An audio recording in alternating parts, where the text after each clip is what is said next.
Bonjour, journée spéciale aujourd'hui dans laquelle je vais revenir sur la journée qu'on a passée à Fukushima. Je vais essayer de vous apporter un peu plus d'informations, de rebondir sur vos réactions et de répondre aux questions qui ont été posées dans la vidéo. Si vous n'avez pas vu la vidéo, le X-Site à Fukushima, je vais vous mettre un lien à la fin de la vidéo et dans la description. Avant de commencer, je voudrais dire un grand merci au Grand JD avec qui on a vécu cette aventure exceptionnelle. C'était vraiment le partenaire idéal et j'espère qu'à l'avenir, on aura l'occasion de refaire des choses aussi excitantes ensemble. Je vous précise aussi qu'on a l'intention de retourner à Fukushima dans le futur. Là, on est parti sur le côté X-Site, c'est-à-dire montrer les côtés un petit peu dark, un petit peu obscurs, les zones abandonnées. Mais on aimerait bien vous montrer aussi la reconstruction et tout ce qu'il y a de positif à Fukushima. On voit déjà qu'il y a beaucoup de choses positives à Fukushima, très peu de radioactivité, des villages qui se reconstruisent, des gens qui reviennent. Donc on aimerait bien vous remontrer ça dans quelques mois sous un angle totalement différent. Alors Fukushima, quand on parle de Fukushima, on peut parler de la ville de Fukushima, de la préfecture de Fukushima ou de la centrale nucléaire de Fukushima. Nous, on ne s'est pas du tout intéressé à la ville, qui est à peu près à 60 km de la centrale, qui est une ville tout à fait normale de 300 000 habitants, les gens vivent normalement, etc. On est passé à côté de la centrale nucléaire, à quelques centaines de mètres. On ne s'est évidemment pas arrêté parce que c'est une zone protégée. Nous, on s'est intéressé en fait à la préfecture de Fukushima et particulièrement aux villes de Tomioka et Namie, qui font partie de la zone qui a été évacuée après le tsunami de 2011. Vous connaissez l'histoire, mais je vous rappelle rapidement les faits. Le 11 mars 2011, gros tremblement de terre au large du Japon. Suite à ça, un énorme tsunami vient s'abattre sur la côte est du Japon et la centrale de Fukushima Daiichi, qui est juste au bord de la mer, se prend une vague d'à peu près 15 mètres de hauteur alors qu'ils ont des murs de protection de 6 mètres. Le système de refroidissement des centrales est endommagé et il y a au moins 2 réacteurs sur les 4 en activité qui rentrent en fusion. Suite à ça, un nuage radioactif se propage autour de la centrale, particulièrement vers le nord du Japon parce que ça suit les vents. Et les zones touchées sont évacuées. C'est un périmètre qui fait à peu près 20 km de rayon autour de la centrale, un petit peu plus à certains endroits. Aujourd'hui, les zones qui ont été évacuées sont divisées en 3 nouvelles zones. On parle de zones vertes, de zones oranges et de zones rouges. C'est ce que vous avez vu sur la carte qu'on a mis sur le côté de la vidéo à certains endroits. La zone verte, ça signifie que les gens peuvent maintenant habiter dans cette région. Honnêtement, on s'est pas arrêté dessus parce que ça ressemble au Japon tout à fait normal, hein. Il n'y a pas de radioactivité. On voit quelques bâtiments cassés ou abandonnés par-ci par-là parce qu'il y a des gens qui sont pas revenus, qui n'ont pas rénové leur maison, etc. Mais dans l'ensemble, voilà, c'est des gens qui habitent, il y a des commerces, du passage de voitures, ça n'a rien d'exceptionnel la zone verte. Ensuite, on a la zone orange, c'est une zone dans laquelle on peut circuler librement, mais on ne peut pas y vivre, on peut pas y passer la nuit en fait. Je crois qu'elle est ouverte de 6 h du matin à 7 h du soir, peut-être que ça dépend des endroits. Donc on voit beaucoup de circulation, des gens qui travaillent, des ouvriers qui réparent ou reconstruisent des maisons. C'est une zone qui au moins en partie va être réouverte dès ce mois-ci, donc les gens vont pouvoir revenir. Le niveau de radioactivité qu'on constate dans ces zones est revenu quasiment à la normale. La centrale électrique est arrêtée, les mesures anti-tsunami ont été améliorées, donc le gouvernement autorise les gens qui ont été déplacés depuis ces zones oranges à revenir chez eux à partir de maintenant. Enfin, on a la zone rouge, c'est la zone qui a été la plus touchée par la radioactivité. Alors c'est la zone qui est la plus proche de la centrale de Fukushima. C'est là où on voyait un peu que notre compteur GGR s'excitait, ainsi que toute une partie qui va vers le nord, et c'est en fait le trajet qu'a suivi le nuage de radioactivité. Là, dans ces zones-là, c'est vraiment des villages abandonnés, on n'est pas encore au stade de la reconstruction. Le niveau de radioactivité est encore bien plus élevé que la normale, alors on n'est pas non plus dans des niveaux vraiment affolants. D'ailleurs, on était étonné pendant toute la journée de voir des niveaux aussi bas finalement, mais ça reste quand même trop élevé pour pouvoir par exemple cultiver la terre ou des choses comme ça. Pour rentrer dans ces zones rouges, il faut des autorisations spéciales. Nous, je crois qu'on a commencé les démarches en fin d'année dernière. Alors c'est pas très difficile d'avoir une autorisation, mais c'est des démarches qu'il faut faire en japonais. Il faut avoir une adresse au Japon, un véhicule immatriculé au Japon, etc. Donc tout le monde évidemment ne peut pas faire ça. C'est pour ça que très peu de monde en fait va voir les zones rouges. Après le passage des barrages, c'est une simple formalité. On vérifie juste nos papiers d'identité, l'immatriculation de la voiture, hop, un petit coup de radio pour savoir si on est bien enregistré. Et du moment qu'on rentre et qu'on sort de la zone aux heures qui nous ont été attribuées, aux heures qu'on a demandé en fait, il n'y a aucun problème. Donc nous on s'est pas attardé sur la zone verte, on a passé quasiment tout notre temps dans la zone orange et la zone rouge, et comme vous le voyez dans la vidéo, le contraste est parfois flagrant. La zone rouge c'est les villages désertiques, et la zone orange c'est la reconstruction, il y a plein de voitures, etc. Toute la journée était comme ça, c'était un petit peu un grand 8 émotionnel. On était partagé entre l'étonnement de voir autant de monde à certains endroits, et puis à certains endroits on était ébahis de voir l'état de la dévastation, de constater les dégâts engendrés par le tsunami. En plus, tout ça a été mélangé pour nous à l'excitation, vraiment de pouvoir voir des lieux exceptionnels. Enfin, c'est une expérience qu'on ne fait qu'une seule fois dans sa vie, je pense. Et puis quand on réfléchissait de temps en temps, on se disait, putain, il y a des gens qui sont morts ici ou qui ont été évacués, qui étaient en panique. Ça devait pas être facile, enfin, toute la journée était comme ça, c'était vraiment toute une palette de sentiments qui s'exprimaient. Je pense que ça se ressent bien dans la vidéo. Certains commentaires d'ailleurs disaient qu'on manquait d'empathie dans la vidéo. J'arrive à comprendre cette critique, on pourrait très bien faire une vidéo où on est un peu larmoyant et choqué toute la journée, mais dans la réalité ça se passe pas comme ça. Sur une journée de 12 heures, on a plein de sentiments différents, et ça c'est des choses, je pense que c'est important de les montrer en vidéo, déjà parce que voilà, on n'est pas là pour faire de la télévision, on est là pour vous montrer quelque chose le plus réaliste possible, vous montrer comment on découvre nous les lieux. Donc si on a envie de rigoler une fois ou de manger, on va manger. Si on dit une bêtise ou une vulgarité à un moment, je vais pas le couper pour autant. Ça fait, voilà, comme ça vous avez l'impression vraiment d'être avec nous, et je pense que c'est plus proche de la réalité que de dire ah c'est triste pendant toute la journée. Ça n'arrive pas, personne pendant 12 heures est là en train de pleurer et dire ah c'est triste, et nous on est comme tout le monde. D'autant plus qu'on est quand même 6 ans après le drame et il n'y a plus la charge émotionnelle qu'il y avait en 2011. J'étais là, j'étais au Japon quand il y a eu le tremblement de terre, j'ai vécu tout ça en direct. J'ai vu les dégâts causés par le tsunami quelques semaines après, j'étais dans le nord. J'ai vu un camp de réfugiés près de Tokyo pour demander comment on pouvait aider, et je peux vous dire qu'à l'époque on ressentait beaucoup plus les choses que maintenant, où on voit quand même beaucoup de côtés positifs, des gens qui travaillent normalement, des villes qui se reconstruisent, etc. C'est pas du tout le même sentiment, quoi. Je vais maintenant vous parler un peu plus de la radioactivité, particulièrement de ce petit appareil qu'on appelle un compteur Geiger qui nous a accompagnés toute la journée. Cet appareil mesure la radioactivité ambiante en microsieverts par heure. Là on est à 0,10-0,11, c'est le niveau de radioactivité qu'on constate à Tokyo et à peu près partout au Japon, et c'est un taux tout à fait normal, c'est le même qu'en France par exemple, on est pareil aux alentours de 0,10-0,11. Quand on était dans les zones orange, les relevés qu'on avait c'était de 0,10 microsieverts à 0,22 je crois, peut-être même moins de 0,10 à certains endroits, ce qui est plus élevé qu'à Tokyo mais ce qui reste très faible. C'est un niveau totalement normal à l'état naturel, donc on n'était pas du tout inquiet dans les zones oranges. Et dans les zones rouges on a relevé jusqu'à 3-4, exceptionnellement une fois 5 et 7, vraiment quand on était très proche de la centrale.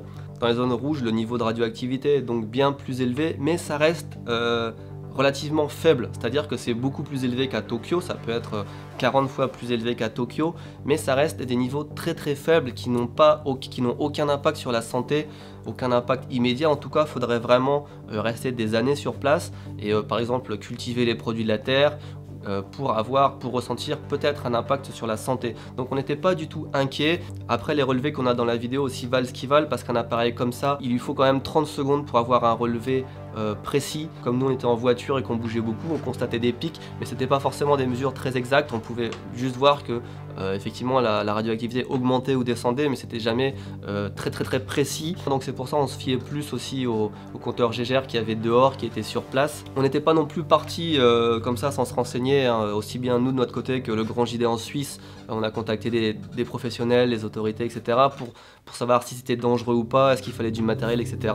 Pour vous donner une idée précise, Julien en parle dans sa vidéo, cet appareil on l'a laissé allumer toute la journée et à la fin il nous dit combien de radioactivité on a emmagasiné dans le total de la journée, et pour nous c'était l'équivalent d'une radio des dents à peu près, ce qui est vraiment négligeable pour toute une journée passée dans les zones rouges près de la centrale, etc. Vraiment c'est vraiment rien. On a aussi fait un check-up, ça on le voit aussi dans la vidéo du Grand JD, c'est quelque chose de facultatif mais on voulait le faire. Il y a une équipe de professionnels dans les zones rouges avec du matériel vraiment de pointe qui vérifie si on n'a pas de radioactivité sur les mains, sur les pieds, ils vérifient les pneus de la voiture et leur appareil n'a pas bougé du tout. Il y avait une radioactivité de 0 sur nous, donc c'était voilà. Quand on était dans la zone rouge, vous nous avez vu avec des combinaisons et un masque comme celui-là. On a jeté les combinaisons parce que ça sert qu'une seule fois, ça coûte quand même plus de 200 €, donc ça je suis pas prêt de le jeter. C'était vraiment pas nécessaire d'avoir ça, on était vraiment suréquipés. Le truc c'est qu'on savait pas à quoi s'attendre en rentrant dans les zones rouges. Moi j'ai quand même une femme et 3 enfants, hein, j'ai envie de rester en vie le plus longtemps possible. Donc on a pris toutes les précautions, mais c'était vraiment pas nécessaire d'avoir du matériel comme ça. On a vu quelques personnes avec des combinaisons, mais c'est des personnes qui vraiment restent dans les zones tous les jours, qui travaillent tous les jours, etc.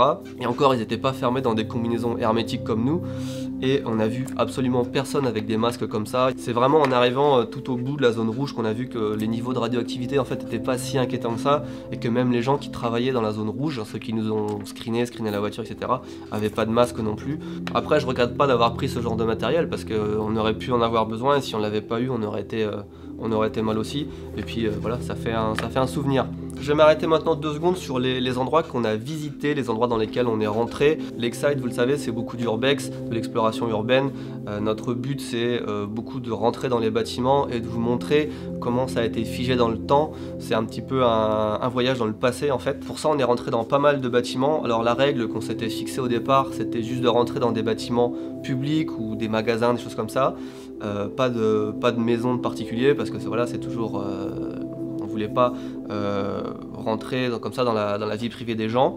On rentre uniquement dans des bâtiments qui sont ouverts et qui sont vraiment abandonnés, dans lesquels il n'y a pas de rénovation et dans lesquels on sait que personne va revenir. Dans les zones rouges et oranges, il y a énormément de magasins et de bâtiments abandonnés et on vous en montre que quelques-uns parce que justement on s'est arrêté juste à ceux qui étaient ouverts et totalement abandonnés. Et finalement on est quand même rentré dans quelques maisons et là c'est pareil, on est rentré uniquement dans des maisons qui étaient totalement abandonnées et vraiment ouvertes, c'est-à-dire des maisons où il n'y avait plus de façade et on s'est pas permis non plus de fouiller dans les affaires, etc. Mais on s'est quand même, en cours de route, on s'est quand même dit que c'était intéressant, voire quasiment essentiel de vous montrer quand même que les gens sont partis en laissant toutes leurs affaires derrière, etc. On pouvait pas juste regarder par la fenêtre et pas vous montrer comment c'était à l'intérieur parce que c'est quand même une grosse partie, c'est vraiment ce qu'ont vécu les gens. Donc on a quand même visité quelques maisons, on a fait ça toujours avec respect. On n'emporte jamais rien, c'est la question qui nous a été le plus posée. Est-ce que vous emportez des choses? Non. À chaque fois qu'on fait un Excite, notre but c'est vraiment d'observer, donc presque on ne touche à rien, on remet les objets à leur place et évidemment on n'emporte jamais rien. Et si vous voulez savoir pourquoi tout reste en place, eh ben c'est parce que tout simplement au Japon il y a très peu de vols. Ça devrait être comme ça d'ailleurs partout dans le monde, hein. On rentre pas chez quelqu'un même si c'est abandonné, tu vois, c'est pas ta propriété, donc on prend pas ce qu'il y a chez les autres. Tous ceux qui font de l'urbex de façon sérieuse aussi laissent les lieux vraiment intacts. Vous m'avez aussi beaucoup demandé pourquoi est-ce qu'il restait autant de choses, outre le fait qu'il n'y ait pas de pillage, pourquoi est-ce que les gens n'ont pas pris leur télé, leur voiture, etc. Je pense que ça s'explique assez facilement parce que quand on vit une catastrophe comme ça, la première chose à laquelle on pense, c'est pas de sauver sa télé. À la limite, on va prendre son argent liquide, les photos de famille et puis quelques trucs essentiels. Mais franchement, tout ce qui est électroménager, télé, on s'en fout. Pour les voitures, c'est encore plus délicat parce que quand on habite dans une ville, par exemple, comme là à Tokyo, on n'a pas le droit d'avoir de voiture si on n'a pas un parking. Donc ça voudrait dire que les gens doivent louer un parking exprès pour ramener leur voiture, que leur voiture ils vont peut-être même pas s'en servir parce qu'ils ont les transports en commun, peut-être qu'ils ont 2 voitures et qu'ils en ont pris qu'une seule. Et puis il faut pas oublier qu'il y a eu des retombées radioactives, donc les voitures qui sont très proches de la centrale, peut-être qu'elles ont été contaminées, hein, la radioactivité redescend comme ça, et peut-être ça s'est déposé sur la voiture, et même si c'est pas forcément dangereux, bah, ça inquiète quand même les gens. Moi je pense que ça m'inquiéterait. Et puis une voiture à la limite on s'en fout, hein. Dans ces cas-là tu penses à ta vie, tu penses à la vie de ta famille, et puis le reste tu laisses derrière et tu regardes pas. Je vais finir en répondant un peu plus directement à quelques questions qu'on nous a posées. J'évacue tout de suite la question du matériel, hein. Tous ceux qui veulent savoir quelle caméra on a utilisé, on en avait je crois 9, hein, si on compte les GoPro, les drones, donc c'est très difficile de répondre à cette question. Je peux juste vous dire que les drones c'est des DJI Phantom 4 qu'on utilise, aussi bien le Grand JD que nous. Il y a eu beaucoup de questions aussi sur la terre souillée, les sacs noirs qu'on voit un peu partout, qu'est-ce que c'était exactement, ce qu'ils allaient en faire. Alors en fait ce qui ramasse cette terre là, c'est pas les débris du tsunami, c'est pas ce qu'il y a en fait sur la terre, c'est vraiment la couche de terre qu'il y a au sol. Je sais pas sur combien de centimètres ils ont ramassé, peut-être 1 mètre de profondeur, parce que la radioactivité en fait, même s'il y en a très peu dans l'air, et ben avec la pluie etc, elle retombe dans le sol et les premières dizaines de couches de centimètres de terre se trouvent radioactives. Donc c'est pas forcément dangereux dans l'immédiat, mais disons qu'on peut pas cultiver le sol par exemple. Donc on ramasse toute cette terre, on la stocke dans des gros sacs et après je ne sais pas exactement comment ils la traitent, comment ils la recyclent. Nous on a imaginé que les grosses usines qu'il y avait un peu partout, c'était pour recycler, pour traiter un peu cette terre. C'est très difficile de traiter la radioactivité, là c'est censé rester dans la terre pendant 170 ans. Remarquez, on a été très surpris qu'aux abords de ces sacs de terre là, il n'y avait quasiment pas de radioactivité non plus. On avait des niveaux de radioactivité qui étaient tout à fait quasiment normal, alors qu'on s'attendait à ce que ce soit là justement que le compteur s'affole. Après il y a vraiment beaucoup de terre, on parle de dizaines de millions de mètres cubes de terre qui ont été bougés, et c'est vraiment le problème en fait du moment, savoir quoi faire de cette terre, en plus évidemment du traitement et de la réparation de la centrale hein, qui continue.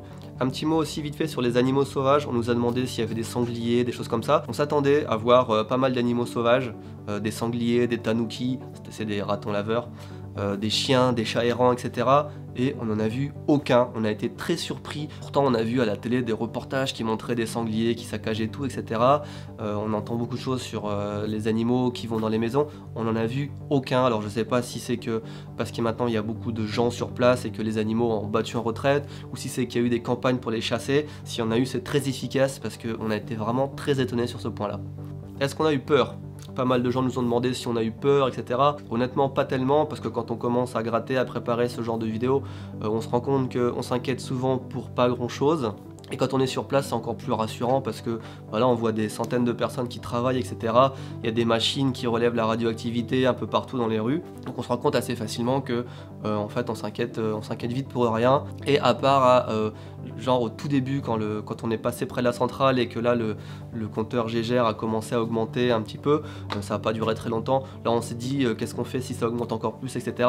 Mais sinon pendant tout le reste de la journée on était totalement serein, même dans les zones rouges il n'y avait pas de quoi paniquer. Donc deux choses pour conclure cette vidéo bien trop longue. La première, c'est qu'on a été étonné de façon très positive, hein, comme je n'ai pas arrêté de le dire. Quand on a préparé le voyage en utilisant Google Maps et Google Street, on s'attendait vraiment à voir que des villes abandonnées, complètement détériorées, etc. Et arrivé sur place, et ben non, au contraire, il y avait c'était vraiment un mix entre bâtiments abandonnés et reconstruction. Donc ça faisait plutôt plaisir, si je peux dire ça, de voir certaines zones revivre et que les gens reviennent petit à petit. Et on est très excités à l'idée d'y retourner, je pense dans quelques mois, pour vous montrer comment ça se passe avec les gens qui sont revenus, etc. dans les villes, voir quelques mois après comment c'est. La deuxième chose qui est plus personnelle, c'est que je suis extrêmement content, encore une fois si je peux utiliser le mot content, d'avoir vécu cette aventure, parce que la vie c'est pas que des choses roses, hein, c'est pas que des voyages à Disneyland, et aller sur place, être confronté à une réalité en fait plus triste, et ben je trouve ça très enrichissant. Enfin ça aide à relativiser d'autres choses et à affronter la vie de façon peut-être différente, je sais pas, est-ce que c'est un sentiment qui va durer? Voilà, c'est l'esprit un petit peu des Excite, on veut vous montrer d'autres choses que les côtés joyeux et positifs de la vie, parce que ça existe, et voilà, il faut le vivre, il faut en parler. Un grand merci à tous d'avoir regardé cette vidéo, un grand merci à tous d'avoir regardé et d'avoir commenté, d'avoir partagé la vidéo sur Fukushima. Il y a eu un retour extrêmement positif, et comme c'est des vidéos qui sont, vous l'imaginez, plutôt difficiles à mettre en place, et ben ça fait extrêmement plaisir. Merci aussi à tous ceux qui se sont abonnés dernièrement en venant de la chaîne du Grand JD, bienvenue à vous. Merci à tous ceux qui s'inscrivent sur Club Japon pour avoir nos vidéos supplémentaires, ça nous aide à financer ce genre d'entreprise et on va continuer, on a d'autres projets qui vont venir. La semaine prochaine on repart sur un 10 000 yens classique, mais en dehors de Tokyo, dans un endroit qui m'est assez cher personnellement, j'espère que vous aimerez. Et dans 2 jours on prend l'avion avec Sébastien pour le sud du Japon et on vous prépare une série de vidéos là-bas. Je ne vous en dis pas plus, à bientôt. Abonnez-vous, pouce en l'air, tout ça, hein.